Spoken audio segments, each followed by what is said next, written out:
वैसे तो पेट की समस्याओं के लिए हमने कई वीडियोस पहले भी बनाए हुए हैं।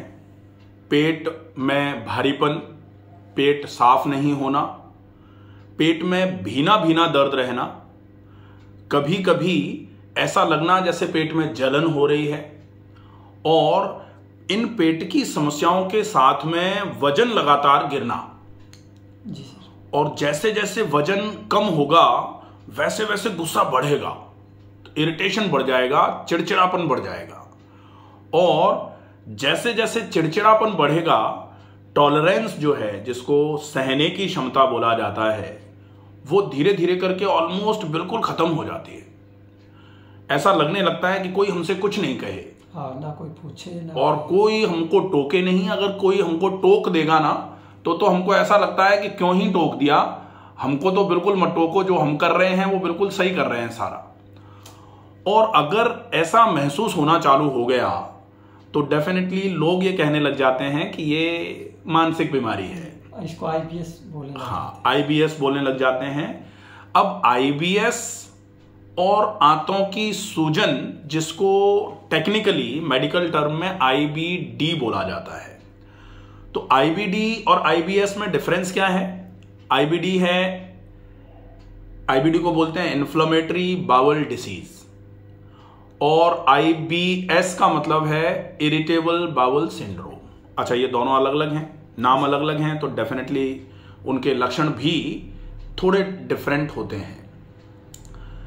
आईबीएस जो है, जिसमें इरिटेशन होता है, मतलब भोजन किया आपने, पेट भारी रहेगा, खाना पच रहा है या नहीं पच रहा है, ये दो टाइप की होती है आईबीएस, जिसमें आईबीएस कॉन्स्टिपेशन होता है और आईबीएस डायरिया होता है।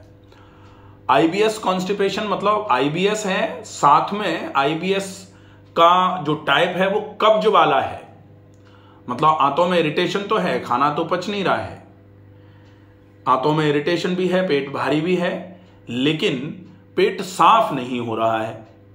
और यह आईबीएस कॉन्स्टिपेशन कभी कभी इतना विकट हो जाता है कि लोग 2-2, 3-3 दिन तक मोशन नहीं जा रहे हैं, पेट भारी है, और अगर पेट साफ नहीं हो रहा है तो फिर पेट में भरे हुए मल की वजह से उनको पेट में मरोड़ और दर्द आ रहा है।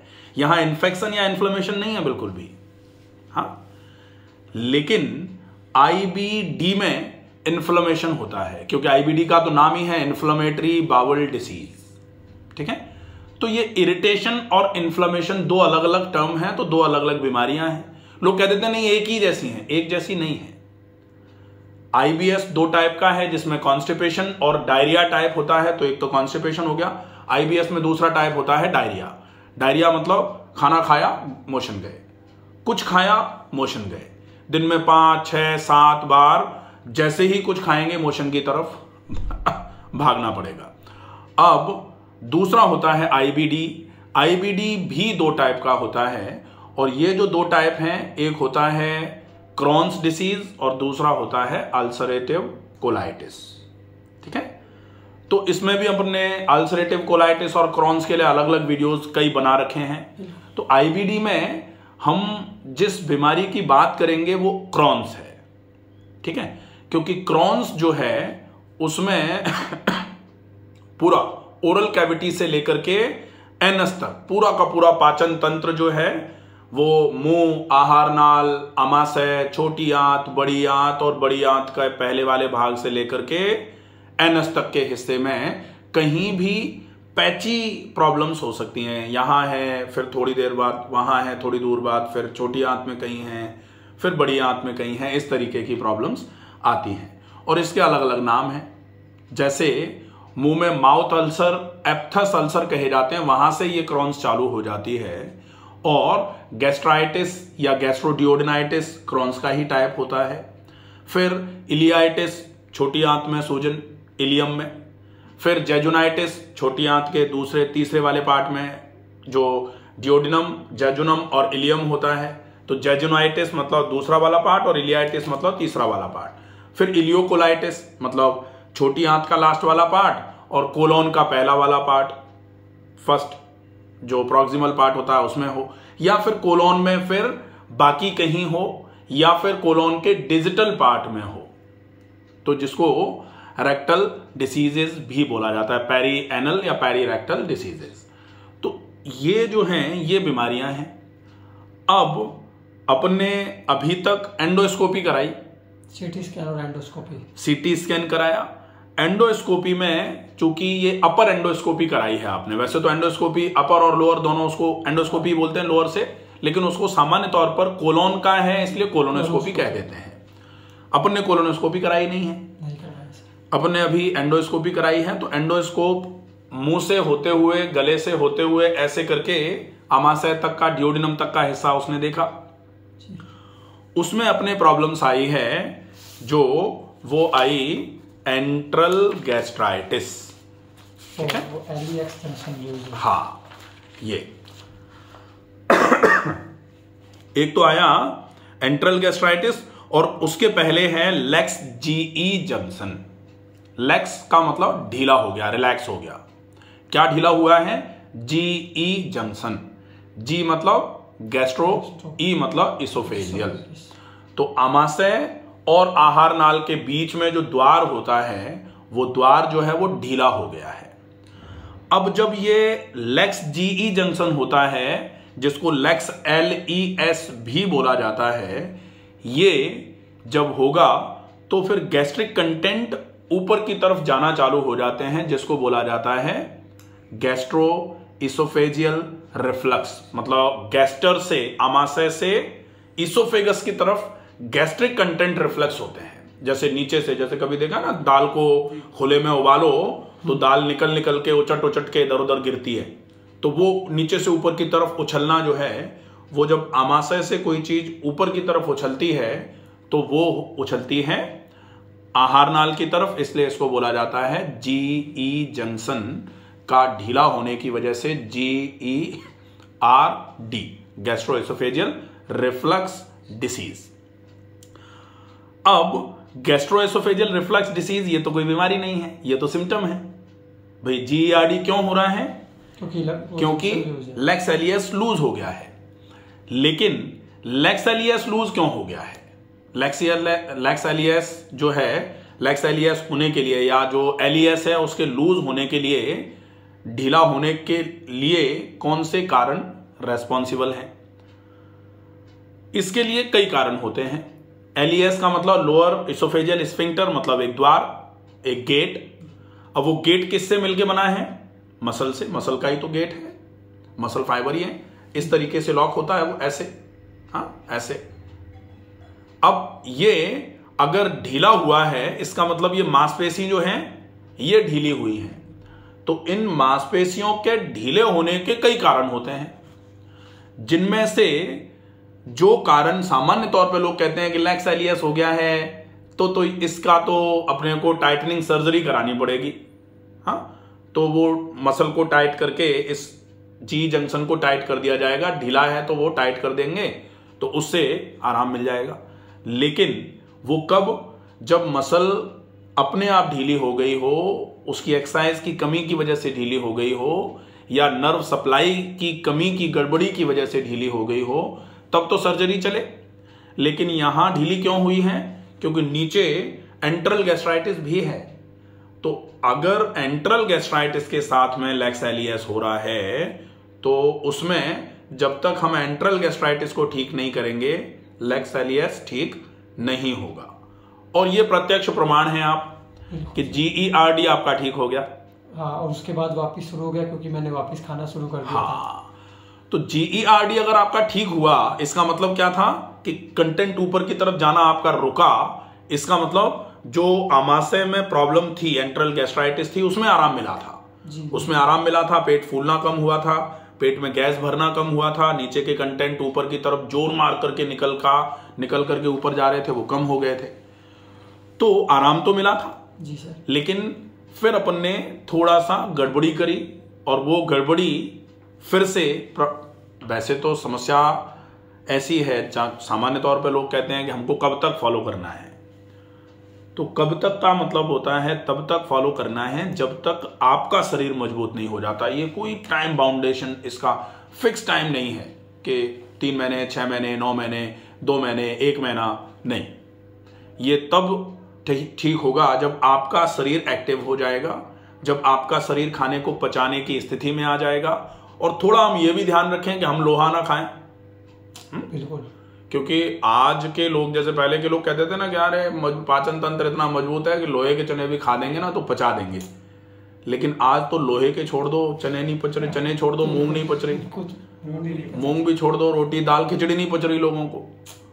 तो ऐसे केस में अपने को फॉलोअप तो तब तक करना पड़ेगा जब तक आप अपने पाचन तंत्र को मजबूत नहीं कर लेते।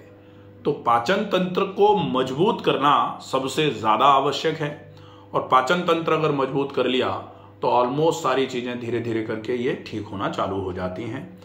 एंट्रल गैस्ट्राइटिस आया, लेक्स एलियस आया है, इसके बाद ये जो सुपरफिशियल एंट्रल गैस्ट्राइटिस जो आया है माइल्ड, ये आया अपना जून 8, 2024 को। तो माइल्ड सुपरफिशियल एंट्रल गैस्ट्राइटिस का मतलब होता है कि ये डेफिनेटली बहुत ज़्यादा नहीं है। इसको अगर बहुत अच्छे तरीके से फॉलो पर रखोगे तो मैक्सिमम 3 महीने में ये समस्या बिल्कुल खत्म हो जाएगी, रहेगी ही नहीं। ठीक है, लेकिन वो 3 महीने पूरा फॉलोअप करना पड़ेगा, उसमें बीच में अपन हताश नहीं हो सकते।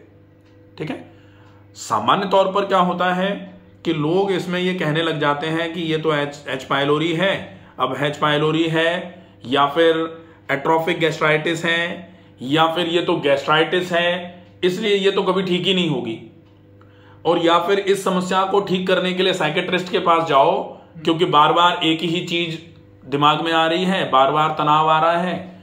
तो सामान्य तौर पर साइकेट्रिस्ट की हेल्प लेना भी आवश्यक होता है, लेकिन वो तब है जब बार बार करके हड़बड़ी हो रही है, एंजाइटी बढ़ रही है, एंजाइटी इतनी हो गई है कि हम फॉलो अप कर ही नहीं सकते उस एंजाइटी के प्रेजेंस में। तो उस एंजाइटी को खत्म करने के लिए, लेकिन वो एंजाइटी खत्म करने से ट्रीटमेंट हो जाएगा ऐसा नहीं है, बिल्कुल ये असंभव है। एंजाइटी को खत्म कर दिया जाए ताकि हम ट्रीटमेंट करने के मूड में आ सकें वो, क्योंकि ट्रीटमेंट तो करना ही पड़ेगा। अगर चाहें कि एंजाइटी की दवाइयां खा के ये बीमारी ठीक हो जाएगी, तो भाई एंजाइटी की दवाइयां खा के ठीक तो नहीं होगी।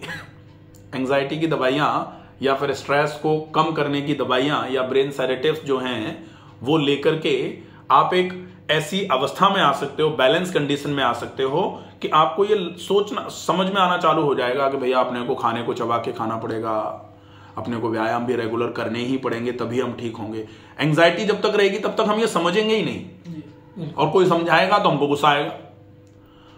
तो अगर ऐसी स्थिति है तो डेफिनेटली कुछ समय के लिए साइकेट्रिस्ट के पास जाके दवाई ले ली जाए, और वो दवाइयां चालू करके फिर गैस्ट्रोएंटरोलॉजिस्ट की दवाइयां भी चलेंगी। ऐसा नहीं है कि साइकेट्रिस्ट की दवाई से आपकी ये गैस्ट्राइटिस ठीक हो जाएगी, नहीं होगी।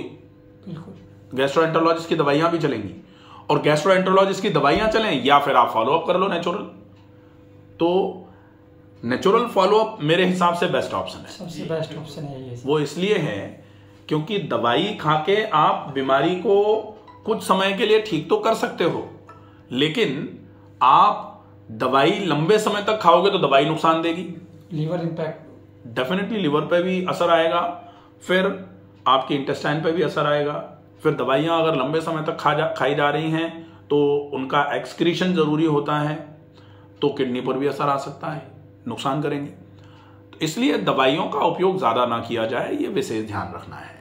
ठीक है, लक्षणों में लक्षण मैं बताऊं उससे ज्यादा आपको पता है, क्योंकि आपको महसूस होते हैं। पेट में दर्द हो रहा है, बहुत सीवियर पेन होता है, सीवियर है। नाभि के ऊपर, नाभि के लेफ्ट साइड में ऊपर ये एरिया है पेन का, तो डेफिनेटली ये आमाशय का एरिया यही है। नाभि के ऊपर अगर हम लेफ्ट साइड की तरफ बढ़ते हैं, ये नाभि के ऊपर लेफ्ट साइड की तरफ बढ़ते हैं तो वहां ही आमाशय है, आमाशय का एनाटॉमिकल पोजीशन वही है, तो वहां ही आमाशय में ही प्रॉब्लम है, इस वजह से ये दिक्कत आ रही है। लेकिन आमाशय में जब लंबे समय तक दिक्कत रहती है तो फिर खाना पचना बंद हो जाता है, और खाना पचना अगर बंद हो जाता है तो खाना शरीर में लगना भी बंद हो जाता है, और खाना अगर शरीर में लगेगा नहीं तो डेफिनेटली आपको कमजोरियां आना चालू हो जाएंगी, कमजोरियों में कई लोगों को कमजोरियां आती हैं, विभिन्न प्रकार की कमजोरियां हैं। किसी को कमजोरी आ रही है तो चक्कर आ रहे हैं, बेचैनी घबराहट हो रही है। अगर कमजोरी ज़्यादा आ गई है, B12 कम हो गया है, तो हो सकता है उस B12 की कमी की वजह से, क्योंकि ब्लड, ब्रेन और नर्वस सिस्टम, ये 3 चीज़ें B12 संभालती है, तो नर्वस सिस्टम में प्रॉब्लम होना चालू हो जाएगी। हाथ पैरों में सनसनी, झंझनाहट, सूनापन, या फिर चिड़चिड़ापन, गुस्सा, ये भी, या फिर मेमोरी लॉस, ये सब होना चालू हो सकता है। बाल एकदम से झड़ना चालू हो सकते हैं।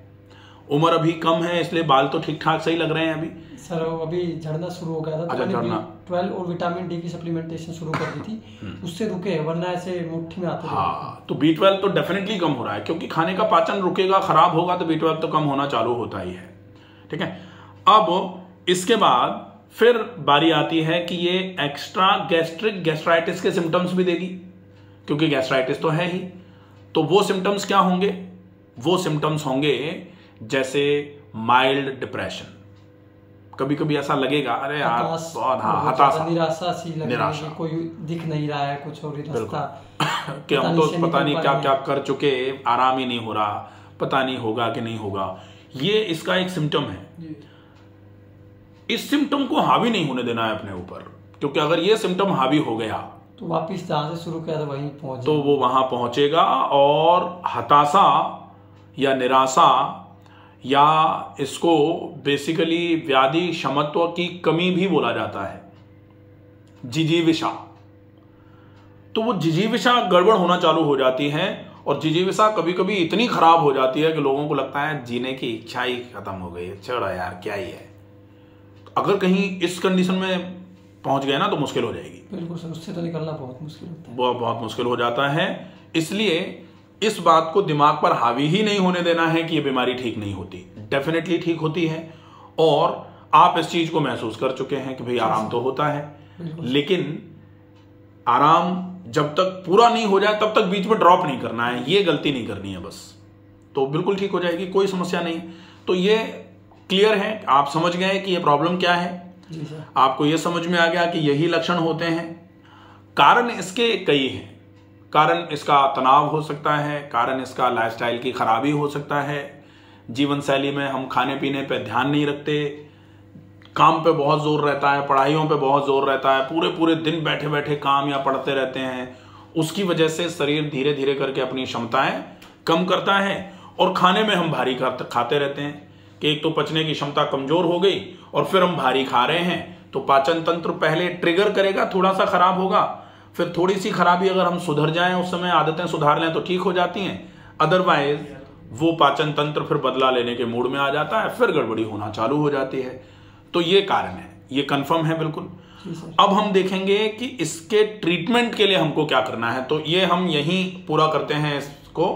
अब ट्रीटमेंट पार्ट क्या होगा इस समस्या का, इसके लिए हम सेकेंड फेज में नेक्स्ट वीडियो में रखते हैं कि ट्रीटमेंट में आपको क्या क्या करना पड़ेगा, सवेरे से लेकर शाम तक खाने में क्या करना पड़ेगा, व्यायाम क्या क्या करने पड़ेंगे, कौन सी चीजों का परहेज रखना पड़ेगा, कौन सी चीजें ऐसी हैं जिनको अपनी जीवन शैली में आपको उतार लेना पड़ेगा। तो ये सारी चीजें हम नेक्स्ट पार्ट में करेंगे, ठीक है।